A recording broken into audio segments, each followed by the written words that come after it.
Bah, ce quartier, c'est un peu un village avec une place de village qui est entre le boulevard Ney, le périphérique, le stade et les entrepôts.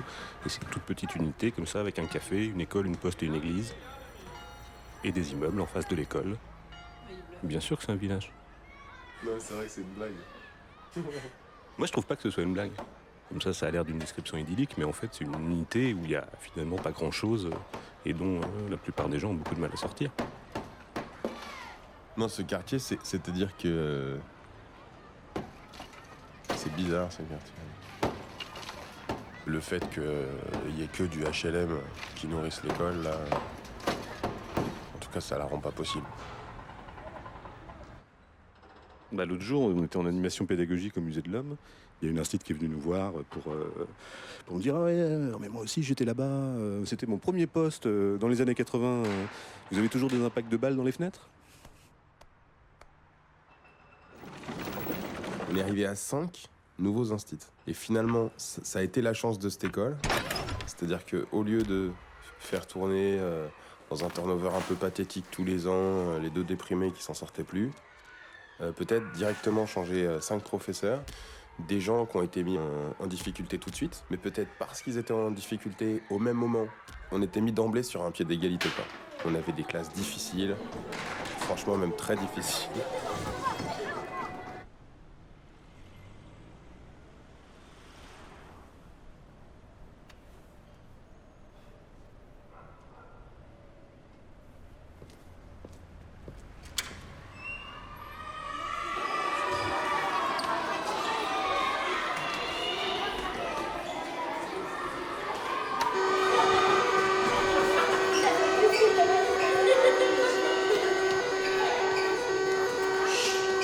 C'est quoi exactement là? Alors c'était le 3e jeudi. J'avais hyper bien préparé ma classe. Il y avait un enfant, on me l'avait signalé comme étant hyper dur. Et pour l'instant, il se tenait bien. Et alors ce matin-là, il répondait absolument pas à ce que je lui demandais de faire. Il me disait qu'il s'en foutait. Il se levait dans la classe. Je me dis là, la journée elle est mal barrée, j'arrive pas à tenir ma première séance, quoi. Il y a eu une bagarre qui commence dans la classe. Donc je vais pour séparer la bagarre. Et à ce moment-là, il y a une autre bagarre qui commence de l'autre côté. Je vais pour la séparer. Là, j'entends toute la classe qui se met à rire. Je me retourne. Il y avait le petit Mehdi qui avait baissé sa culotte. Et puis Shainez qui avait enlevé son haut comme pour montrer sa poitrine. Donc là, c'était plus possible. Et là, je me suis dit, ils apprennent rien. C'est pas possible de travailler, quoi.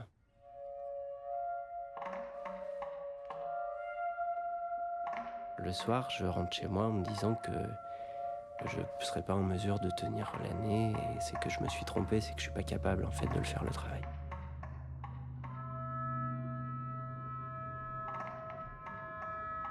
L'année d'avant, j'avais quand même connu une super collègue qui m'avait appris plein de choses. Je décide de l'appeler et là, elle me dit il va falloir que tu prennes un bain ce soir et que tu fasses attention à ton corps. Et elle me dit demain, quand tu les vois, les enfants, fais-leur croire que l'année dernière, t'avais une classe pire que la leur, où ça se battait vraiment dans tous les sens, ils étaient super violents, et que, au bout d'un certain temps, ils ont réussi à faire des progrès. Mens-leur, mais pour qu'ils aient confiance en toi, et montre-leur que t'es pas dépassé par les événements. Et en fait, dès le matin, ça s'est quand même nettement mieux passé. Et puis au bout de 3 mois, ça fonctionnait. Mais c'est pas tout seul que je l'ai fait, c'est avec l'aide de tout le monde.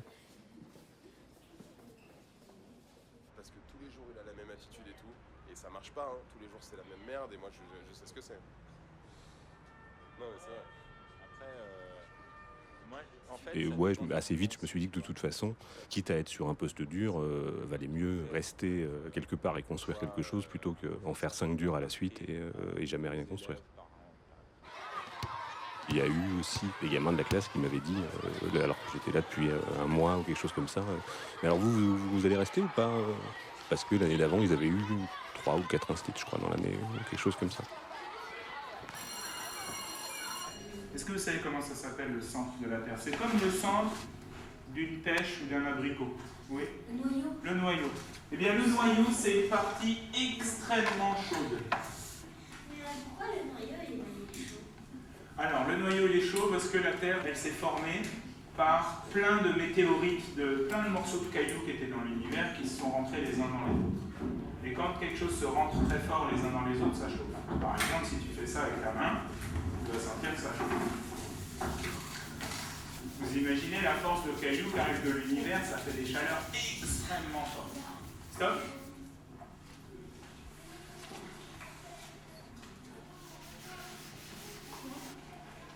Donc là, j'ai une classe qui me déprime. Non, elle me déprime pas, mais elle est... Je te jure, des fois, tu te demandes ce qui se passe dans leur tête, quoi. Plus que l'année dernière? Ah ouais, 10 fois plus, quoi. Ah bon? Bah oui. Bah parce que j'ai un enfant. C'est vrai? Bah oui, ça joue. Je pense qu'il y en a quelques-uns qui, je sais pas, soit il y a... Je m'adapte pas à leur façon de comprendre l'enseignement. Des fois, je me demande, quoi.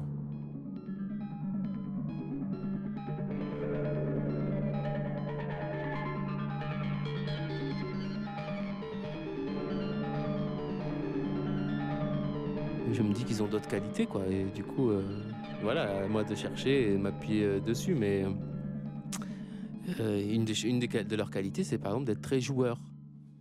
Donc il suffit de dire, aujourd'hui, on va jouer au jeu de la conjugaison. Tu vas conjuguer le verbe aimer à tous les temps. Écrire la fin d'un texte, c'est jouer à être ce personnage-là. Ça les incite à participer à cette activité qui n'est plus présentée comme un exercice. Façon de détourner, de les faire travailler. On joue au domino des nombres décimaux, à la bataille des grands nombres. Le dernier jeu que j'ai fait, c'est la Wallet. Celui qui réussissait le mieux, c'était pas du tout celui que je pensais. Yves a massacré toute la classe à multiples reprises. En fin de journée, c'est un peu plus compliqué parce qu'il y a des stylos qui sont en fait des sabres, en fait. Ce sont des sabres laser. Et il suit un entraînement de Jedi. Et donc, il doit s'entraîner parce que, bon, tu sais, il faut beaucoup d'échauffement pour les tendons. Donc, il tente des introductions de stylos dans la bouche. Plein de figures comme ça qui sont assez sympathiques.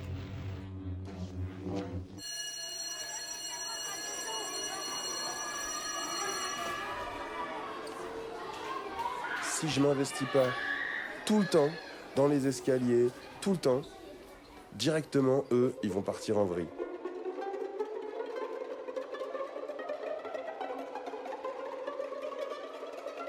Des fois, j'ai tendance à baisser les bras en me disant quoi, descendre dans la cour de récréation, c'est toute une histoire, c'est tout un travail pour moi que j'ai pas du tout préparé et c'est le métier, tu vois. C'est vrai que j'ai tendance à vouloir éluder ça du métier. Ouais, en fait, malheureusement, ça en fait partie. Après, moi, je pense que ces enfants-là, c'est difficile, hein, moi, il n'y a pas de recette, hein, mais je pense que c'est par les contenus d'apprentissage qu'on arrive à les accrocher.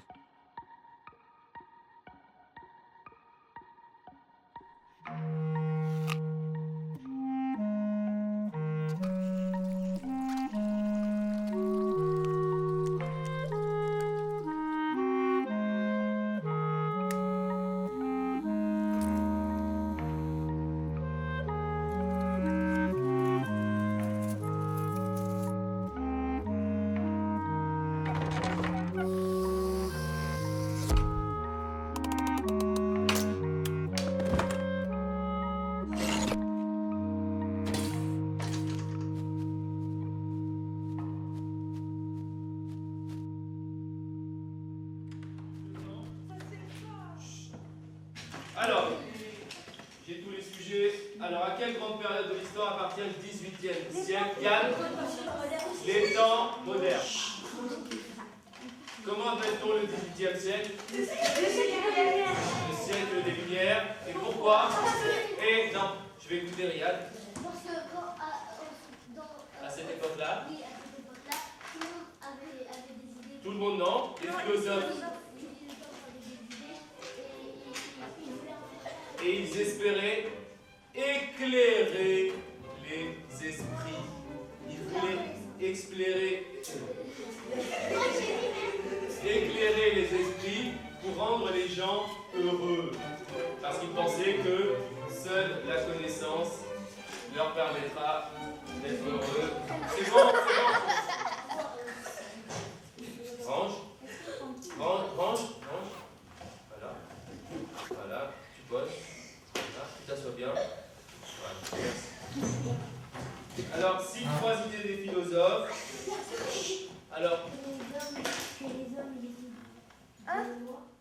Que le peuple décide lui aussi des lois, participe à l'élaboration des lois.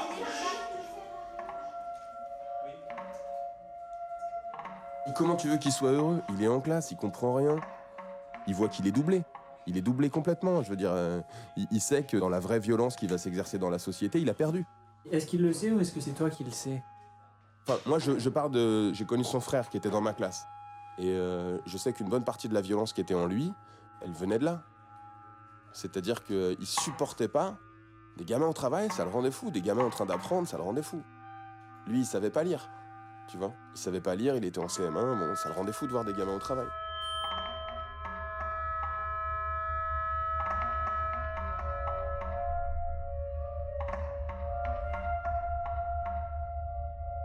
Moi, je pense qu'il y a effectivement des angoisses. Je les ai remarquées un petit peu au moment où il sent qu'il comprend pas la même chose que les autres. Et ça, il le ressent quand même. Et il sent qu'il y a des choses qui se passent autour de lui qu'il maîtrise pas, qu'il comprend pas. Que les autres, ils avancent, qu'on leur dit « oui, c'est bien, t'as compris », et qu'à lui, on lui dit pratiquement jamais ça. Moi, je me souviens que quand je lui ai rendu le premier livret, ça l'a mis dans une colère. Et il était en colère, alors après moi, après lui, il était là, il disait « ouais, moi j'ai que des insuffisants et tout », et ça l'embêtait vraiment, quoi. Quand il arrive à faire des choses qu'il n'arrivait pas à faire avant, quand il progresse dans les apprentissages, notamment scolaires, il en est vachement content, quoi. Il a les yeux qui brillent, il est super heureux. Ça le concernait plus, quoi. Et c'est lui qui s'est exclu de la classe. Peut-être qu'il avait raison. C'est sûr qu'il devait être fatigué, ça, je le Peut-être comprends. peut-être il s'est rien dit du tout, juste il a senti qu'il était à la rue, puis petit à petit... À un moment donné, certains ils vont s'interdire d'apprendre des choses pour des raisons psychologiques qui les regardent et auxquelles moi j'aurais pas accès.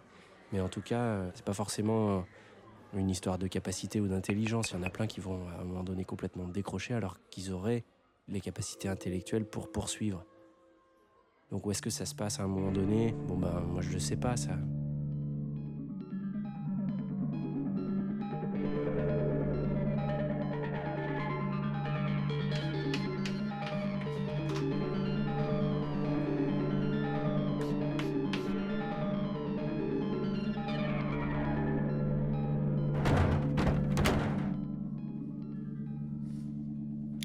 Je pense que le rôle de violence sociale qu'a l'institution scolaire, il ne faut jamais le perdre de vue et voir qu'on est aussi, nous, des agents, pas consentants, mais de cette violence-là. Et il ne s'agit pas de dire, dans ce cas-là, je suis plus prof, c'est pas la question. Bien sûr qu'on a des choses à apporter à ces gamins-là, mais je sais pas. Moi, c'était un gros problème au début parce que le seul truc qui me faisait hésiter à devenir un site, c'est que j'aimais pas du tout l'école quand j'y étais, et puis que j'y ai pas foutu grand-chose non plus.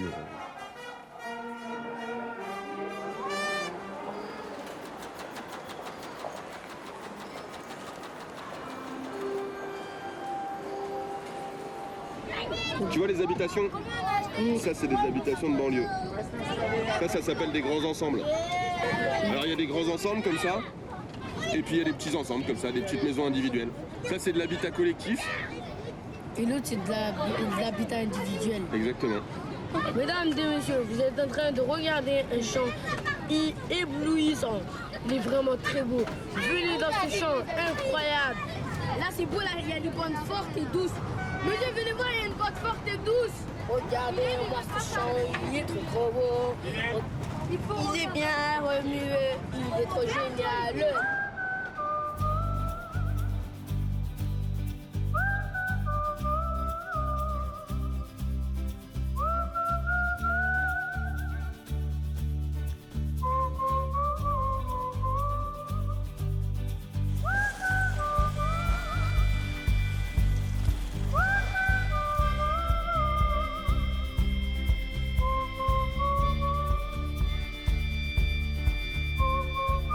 Pour monter un escalier, le skieur met ses skis en travers de la pente.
Alors ça, par contre, les textes sont très précis là-dessus. Pour l'immobiliser, on n'a pas le droit de le toucher. Du coup, pour l'immobiliser, on doit lui demander poliment d'arrêter, de taper ou de pas y aller. Et en vrai, ça marche absolument pas.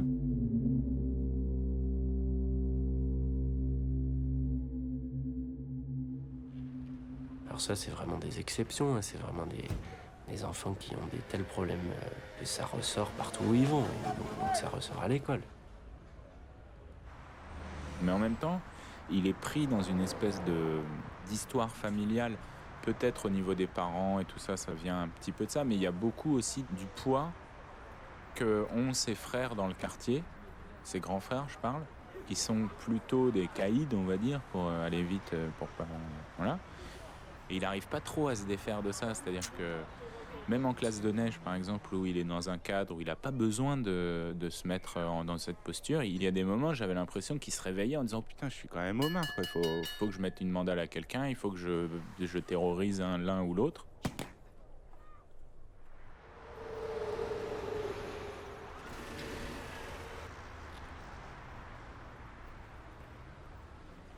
Je ne sais pas comment ils ont été accueillis en France. Ça, c'est une problématique que beaucoup de familles ont, quoi. Si en Afrique, ils sont importants dans le village ou dans la ville ou dans la communauté dans laquelle ils sont, en France, ils arrivent, ils sont dans les HLM les plus pourris de Paris. Ce déclassement social est brutal, il peut être hyper traumatisant pour des familles.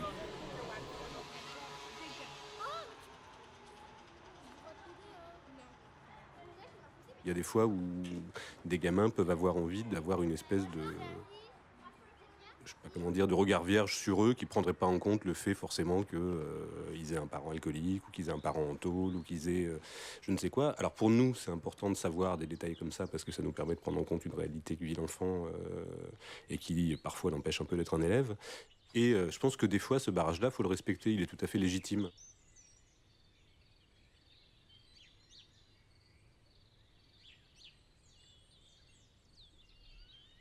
Je pensais pouvoir mieux les comprendre. Je pensais pouvoir mieux les aider en ayant vécu autant de temps au Maghreb, en connaissant un peu de l'histoire de leurs parents sans les connaître individuellement, mais ce qui a poussé ces familles à venir s'installer en France et endurer ce qu'ils vivent. Pour leur montrer une possibilité, montrer que c'était quelque chose de possible, devenir professeur, pas seulement chaudronnier ou ouvrier dans le bâtiment.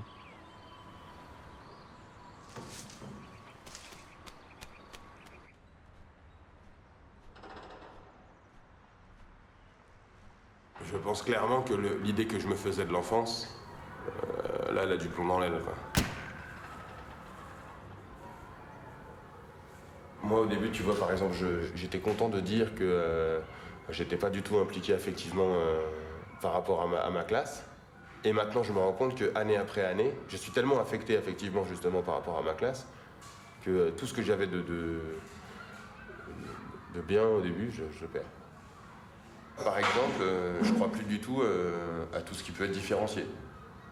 Je crois pas qu'on peut aider ceux qui n'ont pas compris en leur filant du travail particulier. Je l'ai fait, j'ai passé beaucoup de temps à ça, et je me suis rendu compte qu'en fait, ceux qui comprenaient pas, ils avaient des problèmes qui étaient si vastes que c'était pas une question de remédiation ponctuelle et de didactique pour moi, tu vois. Et je crois qu'au début, je voulais vraiment leur montrer que par le savoir et l'intelligence, on était pareils tous, etc., et que l'humanité, c'était ça. Je croyais tellement plus que c'était possible que les gamins avaient plus confiance en eux au début, tu vois. Je sais même pas si c'est une question de niveau, parce que bon... ouais, d'accord, le niveau, mais on peut toujours faire quelque chose. Tu vois, je les emmène quand même d'un endroit à un autre, quoi. C'est un truc aussi d'incompréhension du milieu social et même des parents. Tu vois, par exemple, moi, ça m'affecte, par exemple, que personne dans ma classe sache que c'est qu'un coquelicot, ça m'affecte énormément. C'est-à-dire, je me dis, mais qu'est-ce qu'ils ont foutu avec leurs gosses pour pas leur apprendre ce que c'est qu'un coquelicot, pour pas leur montrer un coquelicot, pour que moi je sois en situation de devoir leur apprendre ce que c'est qu'un COD, alors qu'ils savent pas ce que c'est qu'un coquelicot, et j'en viens à douter des priorités. Par conséquent, j'en viens même à douter, tu vois, de ceux dont je ne devrais absolument pas douter, parce que eux, ils en doutent et ils sont les premiers à en douter. À quoi ça va leur servir de savoir ce que c'est qu'un COD? Bon, moi, a priori, je dois pas en douter, mais quand je suis en présence d'une classe qui sait pas ce que c'est qu'un coquelicot, oui, là, j'en doute franchement.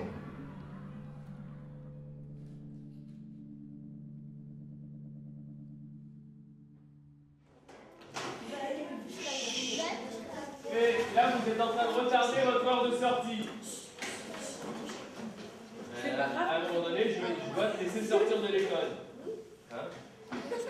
Donc si tu veux que ces moments soient dans le futur lointain, le futur proche, le futur antérieur, c'est à toi de voir à quel futur tu veux te retrouver dehors. Moi, c'est un futur très proche.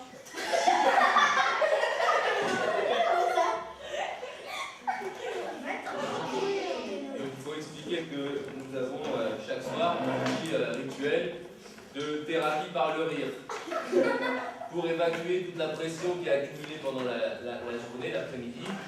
Nous essayons de nous faire rire les uns les autres. Pour rendre ça chez nous. Voilà. Non, c'est un objectif assez ambitieux. Mais pourquoi vous rentrez de bonne humeur à la maison?